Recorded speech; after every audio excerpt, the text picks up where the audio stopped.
resmen Samsun. Daha yokuş çıkaracağız. Sen ya. Ne olacaktı ya? Bir de bunun aşağısına koymuştuk şimdi. Kapan bildin kapan ya. Ben de aynı inişte koyuyor da araştırmalar. Vallahi billahi kapan ya. Ben daha aşağıda da çok gördüm. Evet, Sivas Bit Pazarı. Sivas merkez arkadaşlar.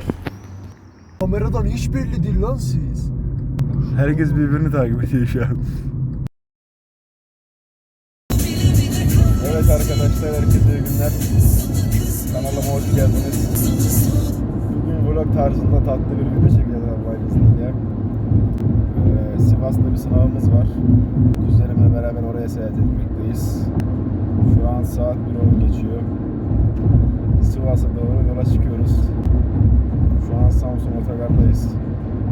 Uzun bir yolculuk bizi bekliyor. Bir gece vlog tarzında bir video olacak. Umarım keyifli izlersiniz. Geri dönüş daha uzun olacak gibi. Yollar kalabalık. Yollar hep 34, 54, 60 kaynıyor valla.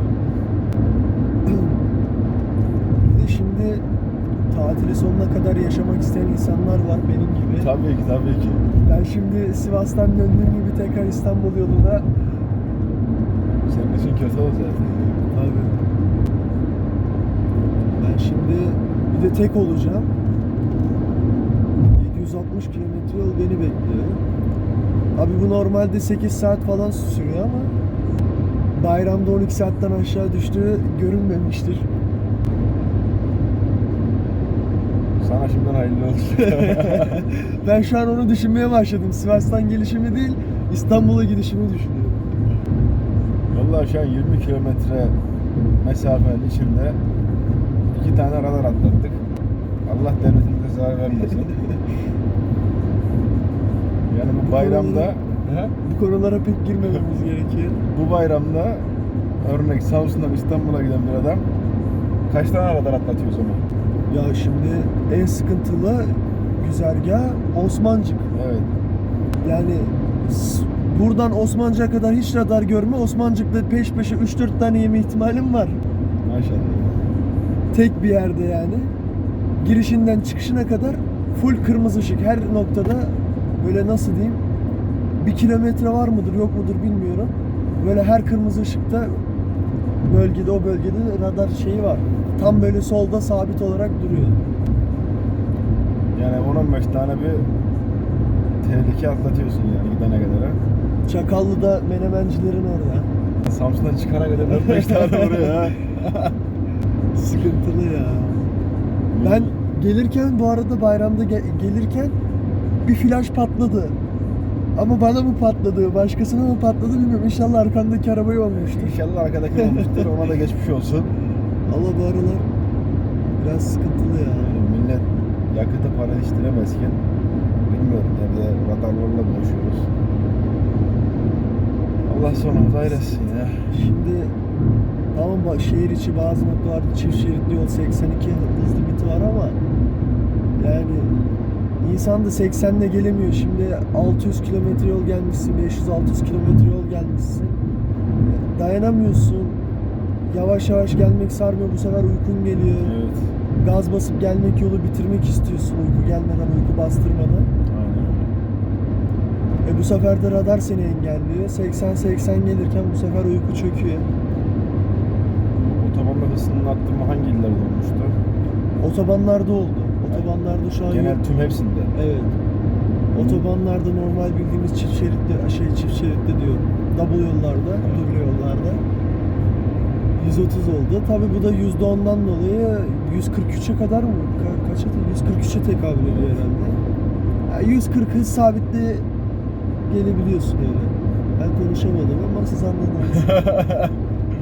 Bir nebze olsun vatandaş rahatladı diyorsun. Yani tabii şimdi 120 ile gelmek var, 140 ile gelmek var. Tabii hızı sevmeyen insanlar bu sefer şey diyor. Çok gideceğin yere yarım saat geç gidersin diyor ama ya o an kullanırken bu öyle olmuyor yani. Hani gideceğin, varacağın mesafeyi düşünmüyorsun. Ya özellikle ben mesela Samsun İstanbul arası çok gidip geldim. Yolda her zaman kendime bir araba seçerim, onunla beraber gitmeye çalışırım. Yani hem uykumu açar, hem yolda canım sıkılmaz. O beni sollar, ben onu sollarım. Peş peşe gideriz. O gaz basarsa ben de basarım onun peşinden gidebilmek için.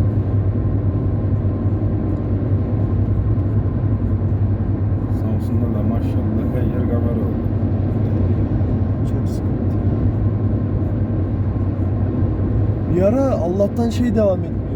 Haberlere falan çıkmıştı, hatta bundan ceza yiyenler olmuştu. Seyyar radar vardı otobanlarda. Ben açıkçası bir iki defa gördüm öyle. Yani yanından usulca geçtim.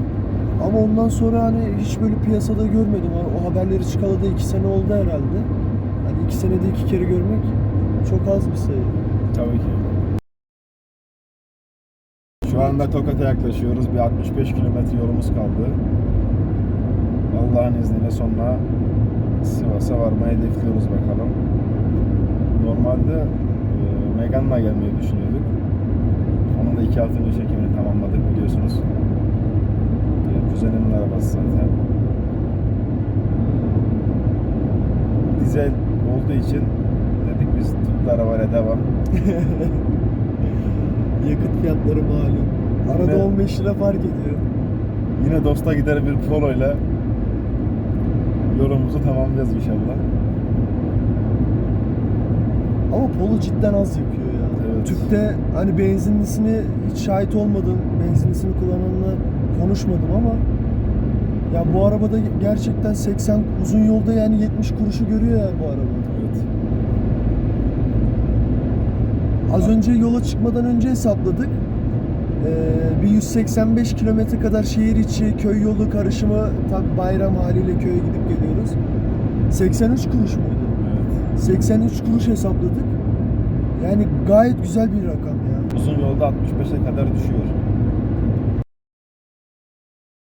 Bende bir tane de Polo var, benzinli 96 model. Ya ondan sonra yani beni aşırı zorluyor benzinli olması. Yani o kadar çok tüp taktırmak istiyorum ki şu an. Ama biraz maliyette herhalde. 10 bin lira kadar var. Şu an 8-10 milyar civarında herhalde. Tüp taktırana kadar 10 milyarlık yakıtta bayağı geçersin. Ya kaç depo yapıyor? 5 depo yapıyor mu? 5 depo yapmıyor herhalde. 5 depo civarında falan yapıyor. Hadi 6 depo olsun. 6 depoyla nereye kadar gideceğim? Gerçi senelik kilometrem çok az oluyor ama. Evet, meşhur kelin yeri Çakallı menemencimiz. Allah helal olsun, adam kendini meşhur etti yani. Bir de birkaç şube açtı artık yani buraya. Hani artık tek şubeyle de yetinmiyor yani. Aynen. Benim bildiğim kadarıyla bir 2-3 tane şubesi var. 2 tane garanti ama 3. net hatırlamıyorum. Vallahi evet, genelde dönüşlerinde ben de muhakkak uğrarım. Çok lezzetli bir menemeni var. Size de tavsiye ederim arkadaşlar. Tabii Vallahi artık biraz tuzlu ama. biraz tuzlu ama günümüz ekonomisine, enflasyonuna rağmen ama tadına değer derecede güzel bir işçiliği var, lezzeti var diyebilirim. Bu arada aynı zamanda burada da seyyar radarlar çok meşhurdur. Evet. Az önce bir tane geçtik herhalde de. Ya bir tane geçtik evet. Kamera kayıtta değildi o zaman. O zaman kayıtlı değildi. Bir tane geçtik. Hatta bir tane şey gördük. Trafik Evet. polisi gördük ama galiba Bu o arada yine 34 lafını geçtim. şey yoktu. Ya İstanbullular çıkmış yola ya. Hani sabah beklemiyorlar. Sabah Evet. trafiğe kalacaklar. Gündüz yolculuğu biliyorsun acemiler biraz hani gündüz yola çıkmayı tercih ediyor. Aynen. Hani gece pek yani bu övünme gibi olmasın ama Evet. hani gündüz çok yolu bilmiyorlar, güvenemiyorlar kendilerine, işte uykum gelir diyor, yapamam edemem falan gibisinden. O yüzden gündüz çıkıyorlar. Eğer kendinize güveniyorsanız gece çıkacaksınız yola. Gece her zaman daha rahat oluyor. Yolların boş olduğu zaman. Yolların yani. boş olur. Gece sadece kamyon görürsünüz, tır görürsünüz, otobüs görürsünüz. Manzara güzel ya. Onlardan da uzak durduğunuz sürece hiçbir sıkıntı yok. Abi onlara da suç atmamız anlamına gelmiyor ama tırcılar genelde gaz kesmemek için pat diye şerit değiştirebiliyorlar. Evet, dediğin doğru. Bu arada şehrimizi tanımayan arkadaşlar, burası meşhur Çakallı. Menemenimiz de meşhur olan yer. Evet, kelin yeri diye şubesi. muhakkak buradan geçerseniz buradan bir menemen yemenizi tavsiye ederim. Bir Samsunlu olarak. Hatta gece yolcuları bile güzel yani, sakin. Bir arabanın motor sesi, bir de siz baş başasınız.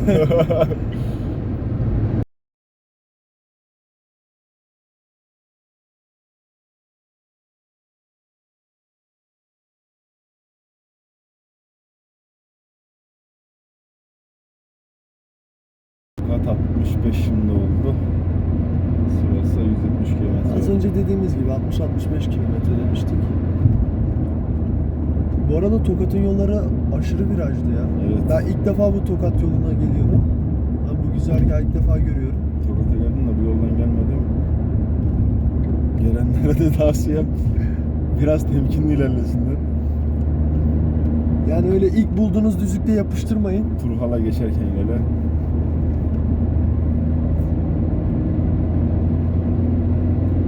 Vallahi Volkswagen Polo uzun yolda beni üzmedi. O çekişi de gayet tatminkar.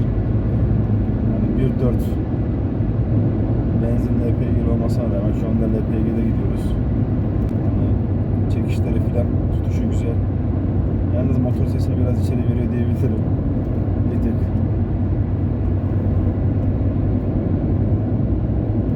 Ama Alman arabası olmasının büyük bir etkeni var. Rüzgar sesini hissettirmiyor. Evet, orası öyle. Rüzgar sesi yok. Ya şu an aşırı rüzgarlı, az önce mola verdik. Bir iki içecek bir şeyler aldık. Ya aşırı rüzgar var ki ara sıra camı da açıyoruz. Çok şiddetli rüzgar vuruyor. Yani şu an eminim hala o rüzgar var. Ama hiç böyle sütunlardan falan, böyle işte aynalar çerçevesinden falan hiç rüzgar almıyor yani. Evet. Rüzgar sesi gelmiyor hiçbir şekilde. Ya zaten uzun yolda herkes müzik dinler. Yani orta ayarda müzik açtığınız zaman motor sesini de duymuyorsunuz. Rüzgar sesi zaten yok. Hani böyle evde müzik dinlermişçesine yolda seyahat edebiliyorsunuz yani. Bu arada arkadaşlar, kendimizi tanıtma fırsatımız olmadı. Yeni açmış olduğumuz bir kanal. Sizin de bildiğiniz üzere yaklaşık bir ay kadar oldu. Şu anda yavaş yavaş abone kitlemiz artmak üzere. Artış gösteriyor diyebilirim. Bu kanalda yaşamımdan kesitleri, eğlenceli bulduğum anları, genellikle araba ağırlıklı vloglar, tanıtım içerikli videolar, test denemeleri, 0-100 denemeleri gibi çoğunluğu araba konseptinden oluşan videolar çekmeyi düşünüyorum. İnşallah siz de keyif alarak izliyorsunuzdur. Böyle bir girişimde bulunduk bakalım. Şu an Sivas'ın şehir merkezine giriyoruz.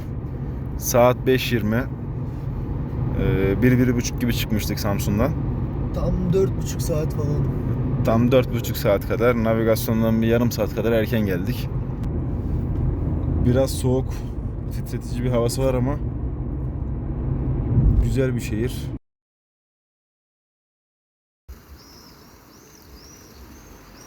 Sivas merkez arkadaşlar. Sabah saat şu an 6.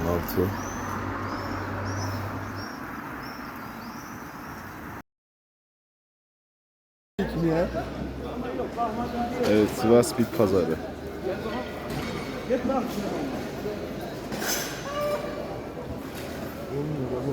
He?